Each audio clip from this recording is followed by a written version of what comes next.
میرا نام فردوس ہے اور میری عمر 18 سال ہے۔ آج میں اپنی امی کے ساتھ خابر سے ملنے گئی تو وہ ہاسپٹل کے روم میں اکیلا تھا۔ میری ساس امی ہمیں اندر چھوڑ کر خود باہر جا چکی تھی۔ جب میں اس کے پاس جا کر بیٹھی تو کہتا، مجھے بہت درد ہو رہا ہے۔ یہ سن کر تو میں ڈر گئی۔ کہتا، تمہیں دیکھ کر میری دھڑکن تیز ہو جاتی ہے۔ پھر اچانک اس نے عشق قسط نمبر 22۔ آسمان سے بارش آج زور شور سے برس رہی تھی۔ دیر رات کا وقت تھا، مٹی سے اٹھتی ہوئی دلکش خوشبو پورے گھر کے لان میں پھیلی ہوئی تھی۔ ٹھنڈی ٹھنڈی تیز ہوا بارش کے ساتھ دے رہی تھی۔ سیدھی لائن سے لگے ہوئے اونچے اونچے درخت نہ جانے کس گیت کے اوپر آج ناچ رہے تھے۔ دیکھنے میں تو موسم انتہائی حسین اور دلکش اور پرسکون تھا، مگر ان کے ایک طرف کھڑی ہوئی فردوسو کی بارش میں مکمل بھیگ چکی تھی۔ نہ جانے کن سوچوں کو اپنے دماغ میں لیے ہوئے یوں ہی کھڑی رہی۔ اسے بارش بے حد پسند تھی، مگر آج وہ اس بارش میں خوش نہیں تھی، بلکہ حد سے زیادہ اداس تھی۔ وہ اپنے گزرے دنوں کو سوچتی رہی۔ زندگی نے اسے کیا کیا چیزیں دکھائی ہے، کس کس موڑ پر لا کر اسے رلایا ہے، تڑپایا ہے۔ وہ سوچتی تھی کہ اسے محبت جیسی بیماری کبھی نہیں ہوگی، مگر نہ جانے کب، کس وقت اور کس طرح وہ بیماری اسے اس طرح سے لاحق ہو گئی کہ وہ اس کا پیچھا ہی نہیں چھوڑتی تھی۔ شاید وہ بیماری اب اسے ساری زندگی رہنی تھی، اور محبت یہ ایک ایسی حسین بیماری تھی جس سے وہ چاہ کر بھی نہیں نکلنا چاہتی تھی۔ کہیں پڑی ہوئی اسے اچانک ایک بہت بات یاد آئی، عشق ہو اور سکون ہو، جناب ہوش میں تو ہو۔ وہ اس لائن کو سوچتے ہوئے بے حد بے بسی سے مسکرائی، اور اس نے اپنی جیسے ہی آنکھیں بند کی تھی، بے شمار آنسو ٹوٹ کر اس کے گالوں پر گر رہے تھے۔ وہ اسپتال میں ہونے والی تمام باتوں کو لے کر حد سے زیادہ پریشان تھی، اور دوسری طرف علی خاور کی حالت تھی جو اسے مزید تڑپا رہی تھی، تکلیف دے رہی تھی۔ رابعہ نے اب تک مہرین صاحبہ کو کسی قسم کا کوئی جواب نہیں دیا تھا۔ وہ کل ہاسپٹل سے آ گئی تھی اور آج علی خاور کے دیکھنے کے لیے اسپتال نہیں گئی تھی۔ وہ ایک الگ کشمکش کے شکار تھی، جبکہ فردوس آج بے حد بے چین تھی۔ نہ جانے علی خاور کیسا ہوگا۔ رابعہ نہیں گئی تھی تو اس نے فردوس کو بھی نہیں بھیجا تھا، بس رابطہ کیا تھا مہرین صاحبہ سے، اس کی خیریت معلوم کر لی تھی، تو یہ معلوم ہوا تھا کہ اسے ہوش آ گیا ہے اور وہ ہر قسم کے خطے سے باہر ہے۔ دل میں یہ سکون تھا کہ اس کی محبت سلامت ہے، لیکن اب محبت کو دوبارہ کھو دینے کا ڈر بھی کہیں دل میں بیٹھا ہوا تھا۔ وہ وہیں بارش میں بیٹھی بیٹھی علی خاور کے بارے میں سوچتی رہی، مہرین صاحبہ کی تمام باتوں کو لے کر سوچتی رہی۔ اس کی ماں کا جواب دے گی مہرین صاحبہ کو، پھر آگے نہ جانے کیا ہو گیا، وہ نہیں جانتی تھی۔ پتہ نہیں ہم دونوں ایک دوسرے کے نصیب میں لکھے ہوئے بھی ہیں یا نہیں۔ وہ یوں ہی برستی ہوئی بارش میں بیٹھی رہی، اور تیز ہوا کے جھونکے اس کے جسم کو چھوتے ہوئے گزرتے رہے۔ رابعہ کے کمرے کی تمام لائٹس بند تھیں، اور وہ اس وقت کھڑکی کے پاس کھڑی ہوئی تھی، اپنی بیٹی کو دیکھ رہی تھی جو کہ برستی ہوئی بارش میں بیٹھی ہوئی تھی۔ اور رابعہ یہ بہت اچھی طریقے سے جانتی تھی کہ وہ اس وقت کیا سوچ رہی ہے، اس کے دماغ میں کس قسم کے سوالات اور وہم اٹھ رہے ہیں۔ آخرکار وہ ماں تھی، وہ بھی وہ ماں جس نے اکیلے ہی اپنی بیٹی کی پرورش کی تھی۔ باپ ہونے کے باوجود بھی وہ اسے باپ کسی قسم کا کوئی سہارا نہ دیا تھا، کسی قسم کی کوئی امید نہ تھی۔ بچپن سے لے کر آج تک وہ اسے ہر جگہ دیکھتی آئی تھی، ہر جگہ اس کا ساتھ دیتی آئی تھی، اس کی پرورش اکیلی کرتی آئی تھی، اور یہ وہی بیٹی تھی جس سے وہ اس دنیا میں سب سے زیادہ محبت کرتی تھی۔ وہ اپنی دیوانی سی بیٹی کو یوں برستی ہوئی بارش میں بھیگتا ہوا اپنی کھڑکی سے دیکھتی رہی، جبکہ اس کے خود کے بھی آنسو نم تھے، آنکھیں نم تھی۔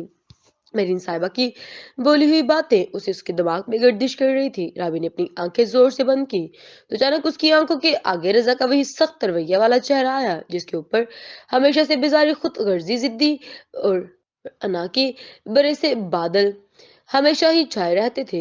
رابعہ نے اپنے دماغ پر زور دیا تو تکلیف دہ یادوں کو دھواں ایک بار پھر سے اٹھنے لگا۔ وہ ان یادوں کو سوچنا نہیں چاہتی تھی، مگر افسوس کہ یہ تمام تکلیف دہ یادیں اسے کبھی بھولی ہی نہیں تھی۔ رابعہ نے اپنے دماغ پر مزید زور ڈالا، جیسے کچھ یاد کر رہی ہو، کچھ ایسا جن پلوں میں رضا نے اس سے اچھے سے بات کی ہو، مگر افسوس اس کی یادداشت میں، اس کی نظروں میں دور دور تک ایسا کوئی خوبصورت حصہ نہ تھا جس میں رضا کی دی ہوئی محبت، عزت، اپنائیت ہو۔ رابعہ نے اپنی آنکھیں کھولی، بستر پر سوتا ہوا رضا بے خبر تھا۔ رابعہ نے رضا کے چہرے کو غور سے دیکھا، اور پھر اچانک اس نے اپنا ہاتھ کی آستین کو ذرا سے اونچا کیا تو اس کے ہاتھوں کے اوپر بازو کی طرف ایک بڑا سا نشان تھا، یوں جیسے اس کا ہاتھ کسی وقت میں بری طرح سے کٹ گیا ہو اور اس کے اوپر ٹانکے لگے ہوئے ہو۔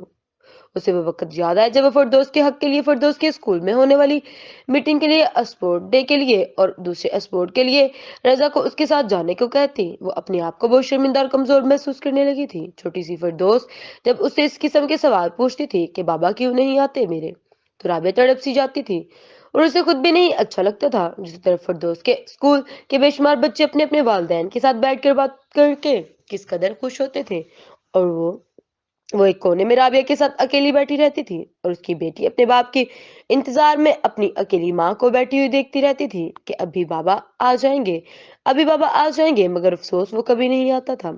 اسے یاد آیا وہ دن جس دن اینول کا رزلٹ تھا۔ وہ اس دن رزلٹ لینے کے لیے بعد رابعہ نے یہ بات اپنے دماغ میں بٹھا لی تھی کہ وہ رضا سے لازمی بات کرے گی اور اپنی بیٹی کے حق کے لیے ضرور آواز اٹھائے گی، مگر وہ یہ بات بھی اچھی طرح سے جانتی تھی کہ اس کا رویہ اس کے ساتھ کیا ہوگا۔ یہ جاننے کے باوجود بھی وہ اپنی بیٹی کے لیے بولنا چاہتی تھی، اور نتیجہ یہ ہو کہ رضا نے اسے اتنی زور سے دھکا دیا کہ وہ ٹیبل پر جا گری اور شیشے کی ٹیبل کے بہت سارے باریک کانچ اس کے ہاتھ میں چپکے، یہاں تک کہ ایک بڑا سا کانچ کا ٹکڑا اس کے ہاتھ کو چیر گیا تھا۔ اپنے کمرے میں بیٹھی ہوئی چھوٹی سی فردوس جو اپنے باپ کو اپنی ماں پر چلاتا ہوا سن رہی تھی، یوں اچانک کانچ کی آواز ٹوٹنے سے اور اپنی ماں کی چیخ سننے پر امی امی کرتی ہوئی تیزی سے باہر نکلی تو اس کی ماں سامنے پڑی ہوئی تھی اور اس کے ہاتھ میں بے شمار کانچ چبھے ہوئے تھے اور خون زمین پر پھیلا ہوا تھا۔ فردوس اپنی ماں کے قریب بیٹھی اپنے چھوٹے چھوٹے ہاتھوں سے ان حصوں کو دبانے لگی جہاں پر سے خون نکل رہا تھا۔ میں امید کرتا ہوں کہ تمہیں جواب مل گیا ہوگا، اب مجھ سے اس قسم کا فضول بات نہ ہو، تم نے تو میں تمہارا منہ توڑ دوں گا۔ رضا انہیں برا بھلا کہتا ہوا وہاں سے اپنے کمرے میں جا چکا تھا، جبکہ فردوس اپنے چھوٹے چھوٹے ہاتھوں سے اپنی ماں کے زخم پر زور سے ہاتھ رکھی ہوئی تھی تاکہ مزید خون نہ بہے۔ امی چلے ہم ڈاکٹر کے پاس چلتے ہیں، آپ کے ہاتھ میں بہت سے خون بہ رہا ہے۔ رابعہ بھی بیٹھی بیٹھی پھوٹ پھوٹ کر رونے لگی کہ فردوس نے اپنے خون سے بھرے ہوئے ہاتھ اپنے کپڑوں پر صاف کیے اور پھر اپنی ماں کی دونوں آنکھوں صاف کی۔ امی امی میں ہمیشہ آپ کے ساتھ ہوں، فردوس نے روتے ہوئے کہا، اور وہ بھی اپنی ماں کے گلے لگ کر پھوٹ پھوٹ کر رونے لگی تھی۔ تکلیف دہ ماضی ایک بار پھر سے رابعہ کو یاد آ چکا تھا۔ ماضی کی یاد اس قدر تکلیف دہ تھی کہ وہ روئے بنا نہ رہ پائی تھی۔ جب جب وہ ان باتوں کو یاد کرتی تو دل خون کے آنسو روتا تھا، مگر اب بس بہت ہو گیا، میں نے اور میری بیٹی نے حد سے زیادہ تکلیف برداشت کر لی، اب چاہے جو بھی ہو میں اپنی بیٹی کی خوشی کے لیے کچھ بھی کر جاؤں گی۔ رابعہ اپنی آنکھوں کو صاف کرتے ہوئے سوچ رہی تھی اور اس نے ایک نظر فردوس کو دیکھا جو کہ اب تک باہر بیٹھی ہوئی تھی۔ اگلے دن بھی اس کے آنے والے 2 دن تک دونوں ہاسپٹل نہیں گئے تھے۔ میرین صاحبہ الگ پریشان تھی کہ نہ جانے رابعہ کا کیا جواب ہوگا۔ چوتھے دن جب رابعہ فردوس کو لے کر اپنے اپنے ساتھ ہسپتال آئی تو میرین صاحبہ حد سے زیادہ خوش تھی۔ فردوس روزانہ فون کر کے علی خاور کی میرین صاحبہ سے خیریت معلوم کرتی تھی، مگر رابعہ نے اسے اتنی اجازت نہیں دی تھی کہ وہ اکیلی اس سے ملنے کے لیے ہاسپٹل آ جائے۔ فردوس اور رابعہ دونوں ہی ساتھ آتے تھے اور ساتھ ہی جاتے تھے۔ اس وقت وہ دونوں چلتے ہوئے کمرے تک پہنچ رہی تھی اور علی خاور بستر پر بیٹھا ہوا تھا۔ میرین صاحبہ کے ہاتھ میں دوائیاں تھیں اور دروازہ اچانک کھلا تو سبز رنگ کی خوبصورت فراک پہنے فردوس سامنے کھڑی تھی، سادی سی بالوں کا جوڑا بنائے ہوا تھا اور اس کے برابر میں اس کی ماں، وہ جو دوائی کھانے میں مصروف تھی۔ اچانک اس کو دیکھ کر ایک دم بچوں کے جیسے خوش ہو کر فردوس، اس نے اتنی بے قراری سے بولا کہ میرین صاحبہ بھی تیزی سے پیچھے کی طرف مڑی۔ السلام علیکم۔ رابعہ اور فردوس دونوں سلام کرتے ہوئے اب اندر آ رہے تھے، جبکہ میرین صاحبہ ان دونوں کو دیکھ کر بہت خوش تھی۔ وہ باری باری ان دونوں کو گلے لگا رہی تھی۔ کیسی طبیعت ہے تمہاری بیٹا؟ رابعہ نے محبت بھری آواز میں علی خاور کو دیکھتے ہوئے کہا۔ اب ٹھیک ہوں آنٹی، علی خاور نے جواب دیا۔ فردوس خاموشی سے کھڑی تھی اور علی خاور کو دیکھ رہی تھی، جبکہ وہ بھی خاموشی سے بیٹھا فردوس کو دیکھے جا رہا تھا۔ مجھے آپ سے بات کرنی ہے، رابعہ نے کچھ دیر بعد میرین صاحبہ کو دیکھتے ہوئے کہا۔ جی جی ضرور، چلیں باہر چل کر بات کرتے ہیں آرام سے، میرین صاحبہ نے کہا۔ فردوس کیا تم علی کو دوائی دے دو گی؟ میرین صاحبہ نے اس کے ہاتھ میں ساری دوائیاں دیتے ہوئے کہا۔ میرین صاحبہ اور رابعہ دونوں باہر کی طرف جا چکی تھی۔ فردوس نے نرم سی مسکراہٹ کے ساتھ علی خاور کو دیکھا، وہ دونوں ایک دوسرے کو دیکھ کر انتہائی خوش تھے۔ فردوس اب چلتی ہوئی اس کے قریب آ چکی تھی اور سامنے رکھی کرسی پر اس کو اپنا بیگ اتار کر رکھا اور وہ وہیں علی خاور کے قریب آ کر بیٹھ گئی۔ اب وہ اسے باری باری دوائیاں دینے لگی۔ کیا آج دوائیاں تبدیل کی ہیں ڈاکٹر نے؟ علی خاور نے فردوس کو دیکھتے ہوئے کہا۔ نہیں، آپ کی دوائیاں تو پرانی ہیں، یہ دیکھیں استعمال بھی ہوئی ہیں کافی زیادہ تو۔ اچھا، تو پھر آج ان کا ذائقہ میٹھا کیوں ہے؟ وہ بڑی معصومیت سے اس کے چہرے کو دیکھتے ہوئے کہہ رہا تھا۔ فردوس نے ایک نظر علی خاور کو دیکھا۔ فردوس کے دونوں گال سرخ ہو رہے تھے۔ علی خاور بڑی دلچسپی سے اس کے خوبصورت سے چہرے کو دیکھ رہا تھا۔ فردوس نے دوسری دوائی کھول کر علی خاور کے ہاتھ میں رکھی۔ علی خاور نے پانی کے گھونٹ کے ساتھ وہ دوائی لی، اور یہ والی دوائی تو انتہائی کڑوی ہے، مگر آج نہ جانے کیوں یہ مجھے مٹھائی کی طرح میٹھی لگ رہی ہے۔ اب کی بار فردوس کی ہنسی نکل گئی۔ اپنی دیکھی ہے کتنی زیادہ پٹیاں بندھی ہوئی ہیں، ممی لگ رہے ہو بالکل، مگر پھر بھی اپنی حرکتوں سے باز نہیں آئیں گے۔ اچھا، اور اب کی بار فردوس کی ہنسی نکل گئی۔ اپنی دیکھی ہے؟ اور میری سالت کی ذمہ دار کون ہے؟ آپ کی انتہائی تیز اور خراب ڈرائیونگ۔ اچھا، علی خاور کو جیسے فردوس کی بات حیران کی ہوئی ہو۔ فردوس اب کوئی اور دوائی کھول کر اس کے ہاتھ میں رکھ رہی تھی۔ علی خاور نے پانی کے ساتھ وہ دوائی بھی لے لی۔ اتنی تکلیف ہو رہی ہے مجھے اندازہ ہے تمہیں، علی، فردوس کی خوبصورت سی آنکھوں میں آنکھیں ڈال کر کہہ رہا تھا۔ فردوس خاموشی سے اسے دیکھتی رہی، پھر کہنے لگی، مجھے بھی ہو رہی ہے علی، بہت تکلیف ہو رہی ہے تم اس حال میں دیکھ کر۔ جلدی سے ٹھیک ہو کر پہلے جیسے ہو جاؤ پلیز، بالکل پہلے جیسے۔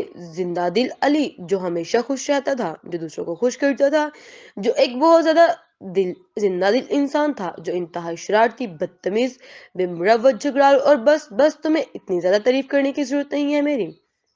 تم میری عیادت کرنے آئی ہو یا پھر میری برائی اور بےعزتی؟ فردوس نے بڑی مشکل سے اپنی ہنسی قابو میں کی تھی۔ علی خاور پانی کا گلاس مکمل پی چکا تھا تو فردوس نے وہ گلاس لے کر سائڈ ٹیبل پر رکھ دیا۔ اب درد کیسا ہے؟ فردوس کی کرسی کھینچ کر اس کے قریب بیٹھ چکی تھی۔ ابھی تکلیف ہے، بہت ہے زخم پر، اور سب سے زیادہ یہاں تکلیف ہے فیری۔ علی خاور اپنے دل کے قریب ہاتھ رکھ کر کہہ رہا تھا۔ فردوس اچانک خاموش ہو گئی۔ مجھے چھوڑ کر مت جاؤ فردوس، میں بہت محبت کرتا ہوں تم سے، تم بھی مجھ سے محبت کرتی ہو، ہماری محبت کو اس تکلیف سے بچا لو۔ تمہیں یہ کر سکتی ہو صرف اور صرف تم ہی، ایک بار کہو کہ بہت پیار کرتی ہو مجھ سے۔ علی خاور بہت ہی معصومیت سے اور بڑی ہی محبت سے فردوس کی آنکھوں میں آنکھیں ڈال کر کہہ رہا تھا، ہاں کرتی ہوں، بہت محبت کرتی ہوں۔ فردوس نے بھی اتنی ہی محبت سے جواب دیا۔ اچھا بس اب آپ زیادہ باتیں مت کریں، آپ کو ابھی بھی بہت ویکنس ہے۔ نہیں، اب میں بالکل ٹھیک ہوں، مگر مجھے ایسا لگ رہا ہے کہ میرا بی پی ڈسٹرب ہو گیا ہے، کیونکہ کیا ہوا ڈاکٹر؟ صبح چیک اپ نہیں کر کے گئے تھے کیا آپ کا؟ کیا تھا؟ صبح تک تو بالکل نارمل تھا، اب کیا ہوا؟ وہ اچانک فکر مند ہو گئی۔ جب انہوں نے صبح چیک کیا تھا تو بالکل نارمل تھا، مگر جب اب لگ رہا ہے کہ جب سے تم آئی ہو بی پی ڈسٹرب ہو گیا ہے۔